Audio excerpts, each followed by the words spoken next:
In my last episode, we visited 3 memorials that pay tribute to leaders in American history who fought for equality for all.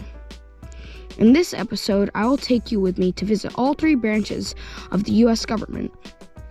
Many argue that such division of power is the key to the longevity and health of U.S. democracy. First, we went to see the executive branch, represented by the President of the United States.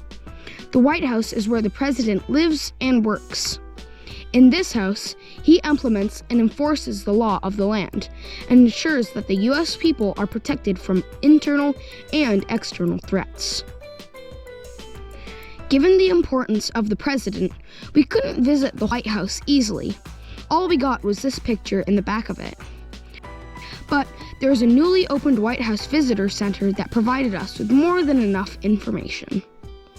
There, we saw a detailed and scaled model of the entire White House. The West Wing is where the Oval Office is, and where the President holds meetings with his cabinet. The East Wing is where guests of honors are received, and it is also where the First Lady and her staff work. There are various colored rooms to receive guests in the middle part of the White House, depending on the size of the party being received. The visitor center was full of information and some quite amusing. This table showed the favorite food of the presidents.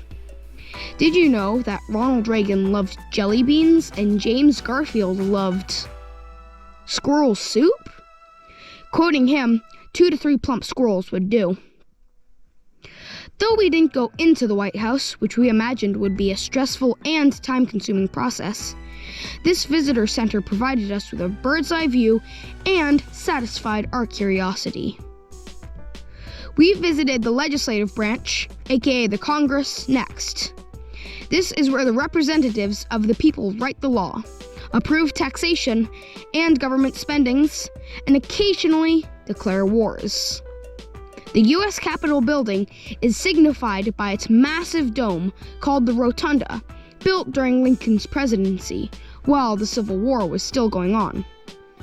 On the south side of the dome is the Chamber of the House, where 435 representatives work and hold their meetings.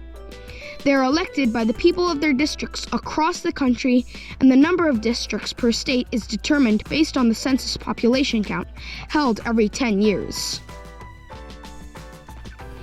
On the north side of the dome is the Senate, where each state elects 2 representatives, hence, in total, 100 senators. Both the House and the Senate write bills, which, upon approval by the House, the Senate, and the President, become laws. When we got into the building on ground floor, the visitors were orderly welcomed by teams of tour guides.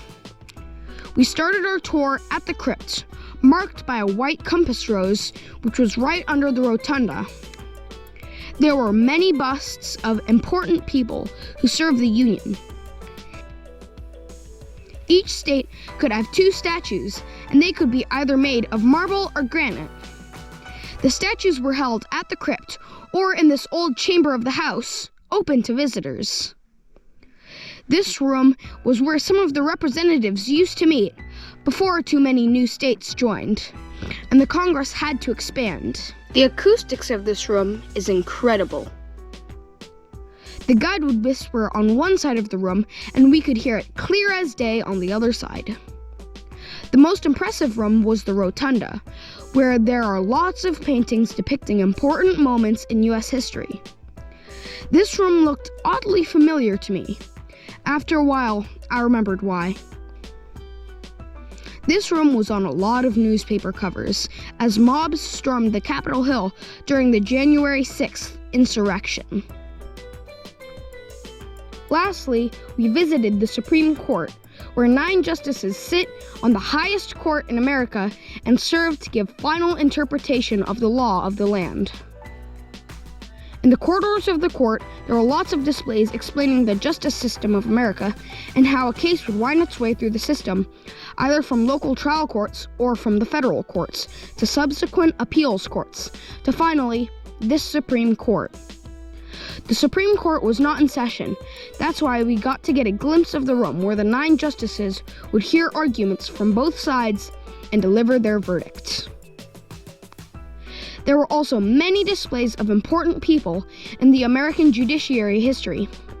Still, most notably, there was a room dedicated to the changing opinions of the Supreme Court on civil rights.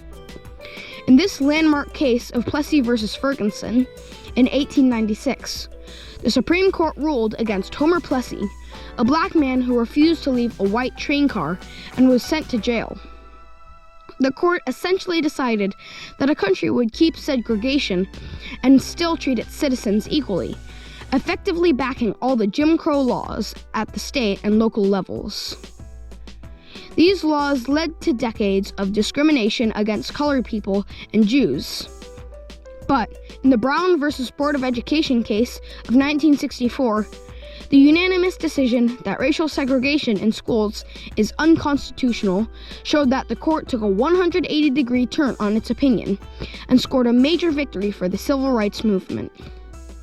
It got me thinking that the American democracy was far from perfect at inception and still is not. Though power was distributed to 3 branches of government, it did not prevent a single group of people from amassing power to suppress other groups. All 3 branches were guilty of that.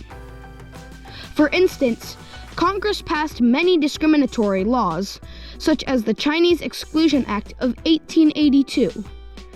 Presidents enforced these discriminations, like Andrew Jackson, who removed 100,000 Native Americans from their fertile land and forced them to march 5,000 miles to their current barren location, thus the Trail of Tears.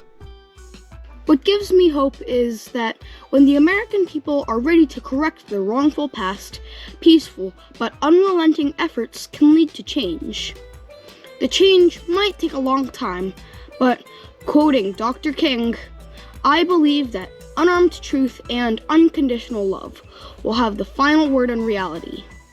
This is why right, temporarily defeated, is stronger than evil triumphant.